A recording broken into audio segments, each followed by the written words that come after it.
கர்த்தருடைய பரிசுத்த நாமத்துக்கு ஸ்தோத்திரம். இன்னைக்கு நாம் பார்க்க போற வேத வசனம் ரோமர் 12ஆம் அதிகாரம் 12ஆம் வசனம்.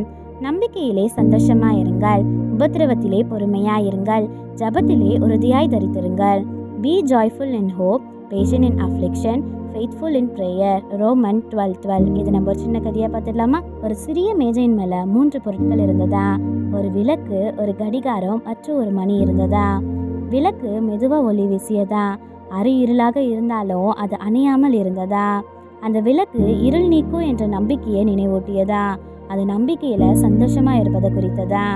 அதற்குள்ள கடிகாரம் டிக் டிக்னு ஓடிக்கொண்டிருந்ததா. கஷ்ட நேரங்கள்ல நேரம் மெதுவா நகர்ந்தாலும் அது ஒருபோதும் நின்று விடவில்லையா. இந்த கடிகாரம் துன்பத்துல பொறுமையா இருக்க வேண்டும் என்பதை கற்றுக் கொடுத்ததா. அருகில ஒரு சிறிய மணி இருந்ததா. அந்த மணி அடிக்கப்படும் போது அதன் ஒலி தொலைவுக்கு சென்றதா. அது உதவிக்காக அழைக்கும் சத்தம் போல இருந்ததா. இந்த மணி எந்த நேரத்திலையும் தேவனை அழைக்கும் ஜெபத்துல நிலைத்திருப்பதை குறித்ததா. இந்த 3 பொருட்களுமே சேர்ந்து ஒரு விசுவாசியின் வாழ்க்கையை எடுத்து காட்டுச்சா. நம்பிக்கையில மகிழ்ச்சியாகவும், துன்பத்துல பொறுமையாகவும், ஜெபத்துல நிலைத்திருக்கவும் கற்றுக் கொடுத்ததா. ஆமென்.